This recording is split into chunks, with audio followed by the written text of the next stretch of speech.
네, 시간이 많이 지나가지고 시작하도록 하겠습니다. 네, 그러면 저희 시작 기도로 저희 성령송과 같이 바치고 이 시간 시작하도록 하겠습니다. 성부와 성자와 성령의 이름으로 아멘. 혹시 보이시나요, 화면? 네, 같이 기도문 읽을게요. 오소서 성령님, 주님의 빛 그 빛을 하늘에서 내리소서. 가난한 이 아버지, 오소서 은총 주님, 오소서 마음의 빛, 가장 좋은 위로자, 영혼의 기쁜 손님, 저희 생기 돋우소서. 일할 때 휴식을, 무더위의 시원함을, 슬플 때 위로를, 영원하신 행복의 빛, 저희 마음 깊은 곳을 가득하게 채우소서. 주님 도움 없으시면 저희 삶의 그 모든 것 해로운 것 뿐이리라. 허물들은 씻어주고 메마른 땀 물 주시고 병든 것을 고치소서. 굳은 마음 풀어주고 차디찬 마음 데우시고 빗나간 길 바루소서. 성령님을 굳게 믿고 의지하는 이들에게 성령 칠임 베푸소서. 덕행 공로 쌓게 하고 구원의 문 활짝 열어 영원 복락 주옵소서. 성부와 성자와 성령의 이름으로 아멘. 네, 한 주간 잘들 지내셨나요? 일주일이 참 빨리 오죠? 네, 저희가 다 나이가 들었다는 거예요. 나이가 들면 시간이 빨리 가잖아요. 근데 오늘 미사는 제가 하지 않고 이번 주 동아시아 복음화에서도 후원 미사가 와서 미사가 이제 길어져서 견진 교리도 오늘 늦게 시작됩니다. 그래서 최대한 빠르게, 여러분 피곤하시니까 빠르게 진행하도록 하겠습니다. 혹시 여러분 지난 시간 어떤 거 배웠는지 기억하시나요? 지난 시간 뭐 배웠었죠? 네, 세례성사와 우리에게 믿음이 무엇인지에 대해서 나눴었습니다. 그렇게 우리는 오늘 견진성사를 준비하는 두 번째 걸음을 함께 내딛습니다. 그래서 지난 시간 우리는 우리의 신앙의 출발점, 곧 세례성사에 대해 나누었죠. 세례를 통해 우리는 하느님의 자녀가 되었고 믿음이라는 귀한 선물을 우리는 받았습니다. 그런데 어때요? 그 믿음이라는 선물을 받았는데 지키고 살아가는 것이 쉽나요? 어렵죠. 매일매일의 삶 속에서 신앙을 실천하며 살아낸다는 것은 결코 쉬운 일이 아닙니다. 우리의 믿음은 흔들릴 수 있고 상처받을 수 있고 포기하고 싶어질 때가 있습니다. 그럴 때마다 어때요? 우리는 이러한 질문 앞에 서게 됩니다. 나는 하느님을 믿고 있는데 왜 내 삶은 이렇게 힘들까? 정말 하느님께서 내 안에 살아계시는 걸까? 라는 의문이 생깁니다. 그런데 그 질문에 대한 답은 한 가지입니다. 바로 우리의 신앙은 내 힘으로만 살아갈 수 없기 때문입니다. 그래서 하느님께서는 우리에게 성령이라는 선물을 주셨습니다. 그분은 우리 안에서 끊임없이 일하시고 우리를 지탱하시며 믿음을 살아있는 힘으로 바꿔주십니다. 그렇다면 성령이란 누구이고 무엇일까요? 네, 성령은 단순히 보이는 하느님의 힘이나 보이지 않는 신비로운 에너지처럼 우리는 생각되기가 쉽습니다. 그래서 어떤 분은 성령은 그냥 마치 바람이나 공기 같은 거, 느껴지긴 하지만 분명하지 않은 존재로만 여길 수도 있습니다. 그러나 성령은 그 이상입니다. 성령은 삼위일체 하느님의 제3위격이죠. 좀 어려운 말인데요. 우리가 성호경을 항상 듣죠. 성부와 성자와 성령, 거기에 나오는 성령입니다. 이 말은 성부와 성자와 동등하시면서 인격을 지닌 참 하느님이시라는 겁니다.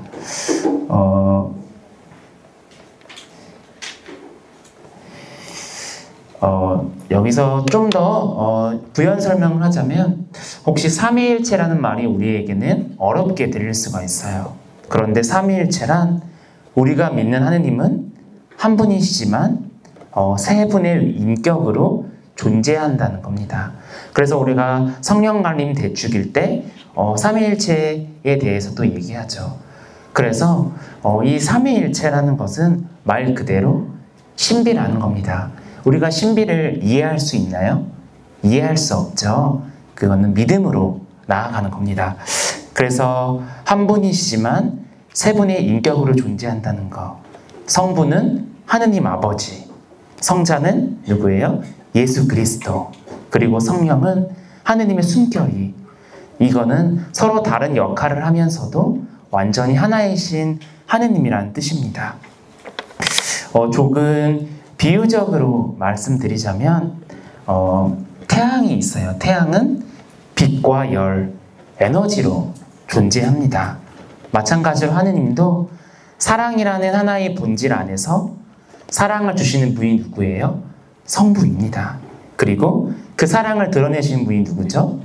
예수님입니다. 직접 내려오셔서, 그리고 그 사랑을 지금 우리 안에서 살아 움직이게 하시는 분이 성령으로 계십니다. 그래서 하나의 본질 안에 이 위격으로 존재한다는 겁니다. 그래서 성령은 하느님이 우리 안에서 직접 일하시는 모습이자 우리 안에 살아계시는 하느님 그 자체라는 겁니다.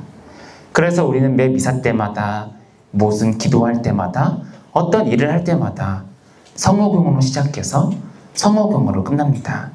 이 짧은 성호경 안에 우리가 믿는 삼위일체의 신비가 모두 담겨져 있다는 겁니다. 그래서 예수님께서는 약속을 하셨어요. 십자가를 지시견 제자들에게 이렇게 말했어요. 요한복음 14장 16절에서 17절을 보면 이런 말씀이 있어요. 내가 아버지께 청하면 아버지께서는 다른 보호자를 너희에게 보내시어 영원히 너희와 함께 있도록 하실 것이다. 그분은 진리의 영이시다. 여기서 말하는 이 보호자라는 말, 그 당시 히라버로 파라클리토스라고 합니다. 이 단어는 단순히 돕는 사람의 의미를 넘어서 우리 삶 곁에서 함께 걸어주고 위로하고 조언하고 지지하는 존재를 뜻합니다. 그래서 이 파라클레토스, 이 보호자에는 5가지의 얼굴이 있습니다. 이 5가지 얼굴을 살펴보면 첫 번째, 위로자입니다.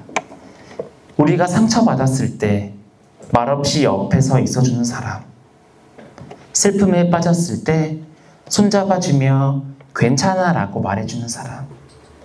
성령은 그런 위로의 말보다 더 깊은 침묵 속에서 전해주시는 분이라는 겁니다.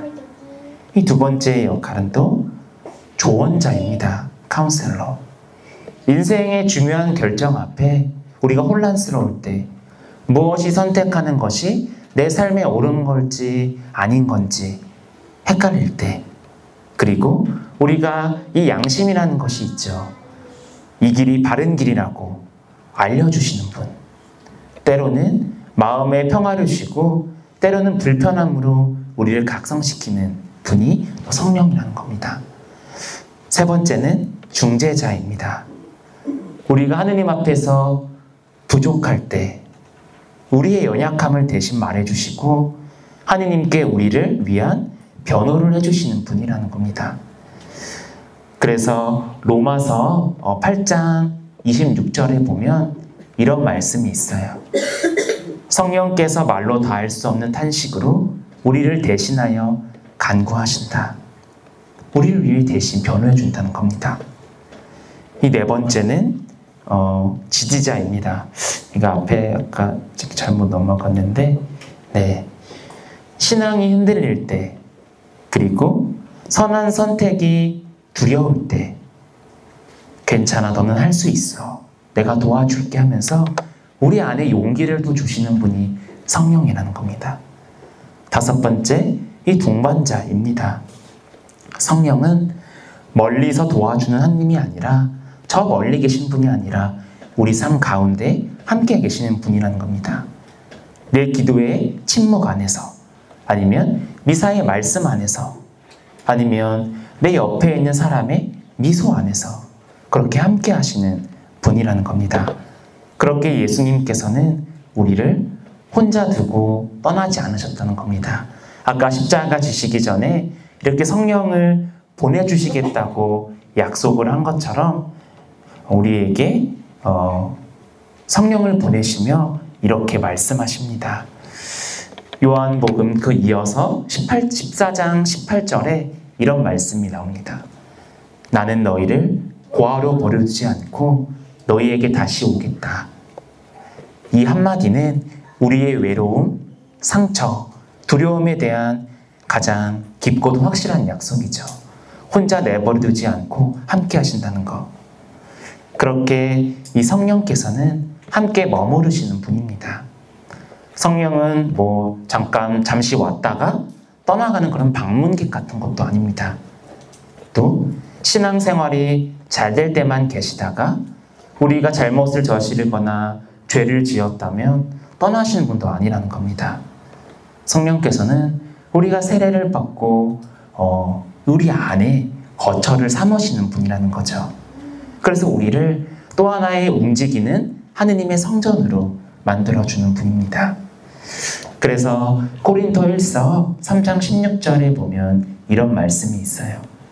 여러분이 하느님의 성전이고 하느님의 영께서 여러분 안에 계시다는 사실을 여러분은 모릅니까? 바로 우리가 하느님의 성전이라고 하는 겁니다. 바로 성경에도 나와 있죠. 그렇게 그분은 우리 안에 살아계시고 하느님, 그리고 우리와 인격적인 관계를 맺고 계시는 분이라는 겁니다. 그렇다면 일상 속에서 성령은 어떻게 다가올까요? 우리가 기도할 힘이 없을 때 마음속에 속삭이듯 불러주시는 분, 잘못을 저지르고 괴로워할 때 조용히 내 양심을 흔드시는 분, 또 내가 성경의 말씀을 읽을 때 예를 들면 그런 거예요. 우리가 오늘 복음 말씀을 들었어요. 근데 그 복음 말씀이 다가오는 게 다 똑같아요? 아니, 다 달라요. 그리고 그 복음을 내가 오늘은 이 마음이 와닿았는데 다음에 또 읽었을 때 또 다른 구절이 내게 다가와요. 이게 살아있는 말씀이라는 거예요. 왜냐하면 우리가 책을 읽었을 때 같은 게 다가오지만 성령은 살아 움직이고 내 상황에 맞는 그 말씀으로 다가온다는 겁니다. 그리고 용서할 수 없던 사람을 위해 내가 눈물로 기도할 때 이러한 이 모든 순간에 성령께서는 당신만의 방식으로 또 당신의 목소리로 우리에게 다가오고 계시고 있다는 겁니다. 그래서 성령이 누구냐? 정리를 해보자면 성령은 신비한 바람처럼 우리 곁을 스쳐가는 지나가는 존재가 아니라는 겁니다. 그분은 지금 이 순간에도 우리 안에 살아계시는 인격적인 하느님이라는 거죠. 우리는 그분을 존재로만 믿는 것이 아니라 내 삶 속에서 만나고 듣고 응답해야 할 동반자로 믿고 고백하는 겁니다. 그래서 견진성사를 준비하는 우리, 견진성사는 바로 그 성령께 내 마음을 여는 시간입니다. 그분과 좀 더 가까이, 그분의 음성에 더 민감하게, 그분의 위로를 더 깊이 받아들이겠다고 결단하는 순간입니다. 그렇게 그분과 함께 살아가겠다는 고백의 시간이 견진이라는 겁니다. 그렇다면 성령께서 하시는 일은 무엇일까요? 성령은 우리 삶 전체에 보이진 않지만 확실하게 작용하시는 숨결과 같다고도 했죠. 우리가 신앙을 간직하고 살아가는 것은 우리의 의지나 노력만으로 가능한 일이 아닙니다. 그 안에는 언제나 성령의 조용한 손길, 따뜻한 이끄심이 숨어 있는 겁니다. 그래서 우리는 하느님과의 숨바꼭질을 하는 거예요. 우리가 숨겨져 있어도 성령은 그 안에 들어와 우리를 잡고 우리가 못하는 것들을 도와주게 만드는 것이죠. 예를 들어 볼게요. 아까도 얘기했지만 기도하고 싶을 때 그런 마음이 우리가 올라오잖아요. 어느 순간 그 마음을 불러일으키시는 분이 성령이라는 겁니다. 어떤 날은 내가 정말 힘들고 하루가 지치고 기도할 마음조차 날 때가 있습니다. 나지 않을 때가. 그럴 때 문득 내가 눈을 감고 내 하루의 그 삶을 생각하면서 주님이라고 부를 때 그건 내 힘이 아니라 성령께서 내 마음을 부드럽게 건드리는 순간이라는 겁니다. 갈라디아서 4장 6절에 보면 이런 말씀이 있어요. 진정 여러분이 자녀이기 때문에 하느님께서 당신 아드님의 영을 우리 마음 안에 보내주셨습니다. 그 영께서 아빠, 아버지하고 외치고 계십니다. 우리가 하느님의 자녀이기 때문에 내 마음 안에서 또 그런 말씀이 올라온다는 겁니다. 두 번째는 우리가 말씀을 들을 때입니다. 이건 나에게 하시는 말씀이 하고 느껴질 때가 있죠. 우리가 미사 중에 복음을 듣다가 아니면 또 강론을 듣다가 어느 구절 하나가 우리 마음을 파고드는 순간이 있습니다. 그날의 상황과 이상하게 딱 맞아떨어질 때 그건 성령께서 그 말씀을 내 마음에 박아주신 것이죠. 요한복음 16장 13절을 보면 이런 또 말씀이 나옵니다. 그분 곧 진리의 영께서 오시면 너희를 모든 진리 안으로 이끌어 주실 것이다. 성령은 그 말씀을 살아있는 말씀으로 바꿔주시는 분입니다. 그래서 그 말씀이 내 삶을 비추는 거울이 되게 해주시는 거죠. 그 말씀 안에 묵상을 하면서 내 삶을 돌아보는 겁니다. 왜 그 말씀이 나에게 와닿았을까? 지금 내 상황에 왜 이 말씀을 나에게 비춰줬을까? 우리가 그 마음 안에 앉아 묵상할 때 우리는 또 그 안에서 우리가 나아갈 또 힘을 얻을 수 있다는 것이죠. 세 번째는 아까 얘기했듯이 누군가를 용서하겠다고 느껴질 때, 여러분도 알다시피 용서라는 거 쉽지 않죠. 내와 그 사람의 상황이 어떻게 관계가 되었든 내 마음이 한번 멀어지면 이상하게 머릿속으로 생각을 해도 막상 그 사람 앞에 있으면 미운 마음이 올라오고 용서하고 싶은 마음이 사라집니다. 그런데 그 결심을 가능하게 하시는 분이 성령이라는 겁니다. 상처받은 사람을 다시 떠올리기조차 힘든 날, 그를 위해 기도하고 싶다는 마음이 스칠 때가 있습니다. 그건 절대 내 감정으로만 생기지 않는 생각입니다. 용서도 은총이라고 하죠. 왜냐하면 힘들기 때문에. 그런데 그 은총에 먼저 마음을 불어 넣어주시는 분이 성령이라는 겁니다. 그렇게 삶의 순간순간 성령은 이렇게 일하십니다. 우리가 평일 매사에 안 나오고 주일만 의무를 많이 지키죠. 그런데 하루는 그냥 내가 너무 힘들었어요. 그런데 불현듯 미사 가고 싶어진 마음이 올라오는 거. 또 내가 우연처럼 어떤 성가를 들었는데 그 성가를 듣는 순간 또 눈물이 나오는 거. 그리고 내가 화를 내려다가 참고 입을 담은 그 짤막한 그 시간조차도, 그리고 막막한 그 하루 끝에 주님, 저 오늘도 당신 덕분에 버텼어 하고 속삭이는 그 짧은 기도를 봤을 때 이 모든 순간은 성령께서 우리 안에 살아계시고 일하고 계신다는 증거입니다. 내 신앙이 없는 사람들은 어때요?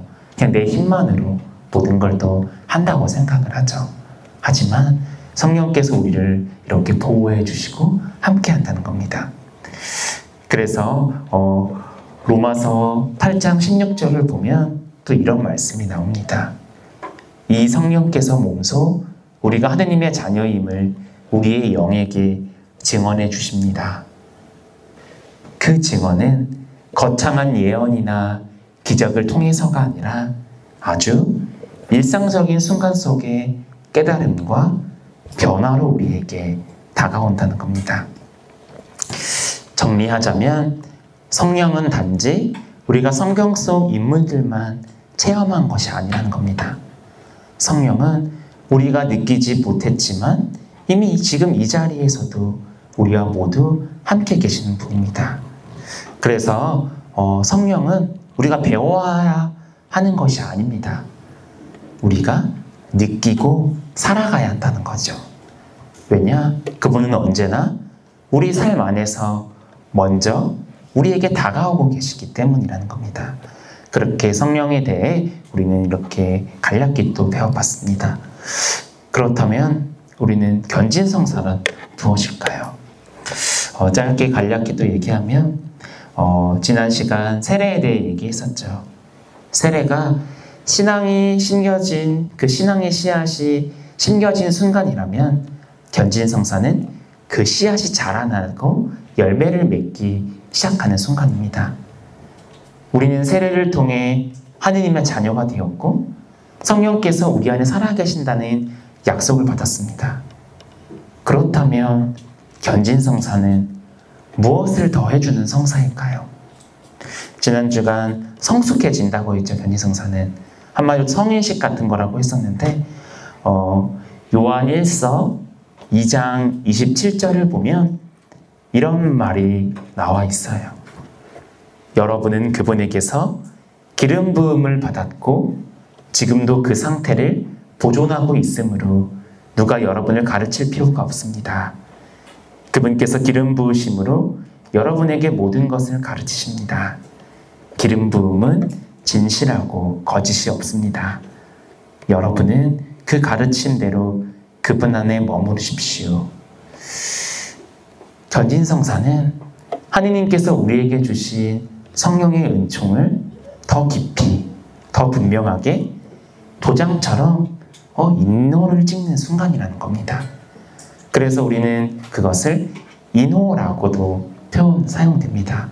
아마 견진성사 여러분이 받을 때 이제 축성성유로 이제 여러분의 이마에 십자 표시를 또 주어줄 겁니다. 그래서 하느님 도장 같은 거죠. 마치 하느님께서 내 영혼 위에 당신의 서명을 새기는 것 같습니다. 그래서 우리는 견진성사를 통해서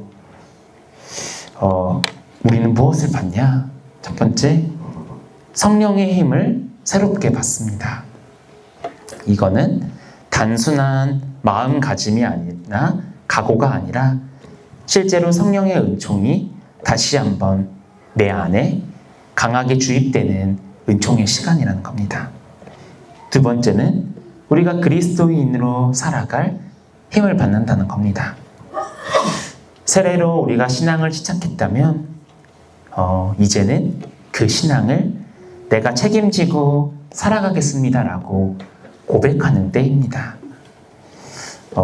예를 들면 그런 거죠. 나의 선택, 나의 관계, 나의 가치관, 이 말 한마디에서 다른 사람에게 우리 그리스도의 향기를 나를 통해서 전달한다는 것이죠. 세 번째는 복음을 증거할 사명을 받습니다. 견지는 단지 내 믿음을 위해서 받는 것이 아니라 이제는 세상에 나가 복음을 전하는 사람으로 살아가겠다는 약속의 성사입니다. 말로만 전하는 것이 아니라 삶 전체를 통해 그리스도의 빛을 드러내야 할 사명을 받는 것입니다. 좀 더 쉽게 말하자면 그런 거예요. 세례는 나는 하느님의 자녀입니다라고 이름표를 받은 날이었다면 견지는 이제 그 이름에 걸맞게 살아가겠습니다라고 스스로가 서명하는 날인 겁니다. 또 세례는 부모님이 나를 안고 왔다면 견지는 내가 두 발로 서서 하느님 앞에 서는 거라고 생각해 볼 수 있어요. 예전에 견진성서 학생들 준비하는 날이 있었는데 중학생 형제가 있었어요. 그때 어떤 신부님이 물었었어요. 견진을 받으면 뭘 받는다고 했지라고 물었는데 형이 그랬죠. 형은 성령의 힘이라고 했어요. 동생은 뭐라고 했을까요? 동생은 책임이라고 했어요. 신부님은 그들에게 물었어요. 둘 다 맞아. 그런데 누가 더 부담스러워 보이니? 그때 동생이 혼잣말처럼 중얼거렸어요. 책임은 왜 나눠줬을까? 그냥 축복만 주지. 네, 맞는 말이에요. 어린 친구지만 우리가 성령을 받음으로써 책임을 져야 한다는 거죠. 내가 더 뭐를 지켜야 되고 자신은 축복만 받고 싶은데 책임의 의무까지 생겼다는 겁니다. 모두가 웃었지만 사실 그 아이는 정확히 느낀 겁니다. 견진성사는 단지 성령의 능력을 받는 것에 그치지 않고 내가 받은 믿음에 대해 책임지겠다는 결단이 함께 따라오는 성사라는 겁니다. 그래서 조금은 떨릴 수도 있고 부담처럼 느껴질 수도 있지만 바로 그 순간이 신앙이 성숙으로 들어가는 입구가 되는 겁니다. 그래서 우리가 견진을 받으면서 성숙해지기 때문에 우리도 견진을 받으면 세례받는 누군가의 대부, 대모가 될 수 있는 겁니다. 내가 그들을 또 인도해 주는 거죠. 내가 성숙해졌기 때문에. 그래서 이것이 바로 견진 성사를 준비하면서 우리 안에서 일어나는 가장 중요한 변화입니다. 신앙을 받은 것에서 살아내는 것으로 전환하는 순간이라는 거죠. 네, 그래서 정리하자면 견진 성사는 성령께 나의 삶을 열겠다는 의지의 표현이고 이제 우리가 교회의 구성원으로서 교회의 일꾼으로 나는 신앙의 수혜자에서 증거자로 나아가는 것 그리고 결단으로 나아가는 것. 네, 그래서 견진 성사는 그리스도인으로 살아갈 힘과 책임을 부여받는 축복이다 라고 할 수 있겠습니다. 그렇다면 성령은 어떤 모습으로 우리를 도울까요? 우리는 때때로 이렇게 묻습니다. 하느님이 도와주신다는데 그것이 정말 느껴질까? 성령이 내 안에 계신다는데 뭘 어떻게 도와주신다는 걸까? 성령께서는 우리가 상상하는 것처럼 드라마틱한 방식으로 일하지 않습니다. 그분은 아주 조용하게 그리고 은근하게 하지만 분명하게 우리의 삶 가운데에서 도와주신다는 겁니다. 아까도 5가지의 성령의 얼굴을 했지만 첫 번째 위로자입니다. 마음이 무너질 때 다시 일어날 수 있는 평화를 주시는 분이라는 거죠. 슬픔이나 외로움 속에 있을 때 누군가 괜찮아, 주님이 너랑 함께 계셔 하고 말해줄 때보다 설명할 수 없는 그 평화와 조용히 마음에 깃드는 순간이 있습니다. 기도도 안 나오고 말로 풀 수도 없고 혼자 울다 잠들었는데 아침에 눈 뜨고 나니 이상하게 조금은 괜찮은 것 같은 날. 또 그것이 바로 성령께서 주시는 위로의 은총이라는 겁니다. 두 번째는 인도자입니다. 삶의 방향을 조용히 이끌어 주시는 분. 어떤 결정을 앞두고 고민할 때 마음이 깊은 곳에서 조용히 이 길이 옳은 길이야 하고 알려주시는 신호와 같은 평화가 있습니다. 겉보기에는 이익이 없지만 마음의 평화가 깃드는 선택. 그리고 그 길을 택했을 때 나중에 돌아보면 그 길이야말로 주님께서 인도하신 길이구나라는 것을 알게 됩니다. 근데 우리는 항상 그 순간에 몰라요. 그런데 시간이 지나고 뒤돌아봤을 때 그것이 또 은총이었구나 라고 우리는 그렇게 깨닫게 됩니다.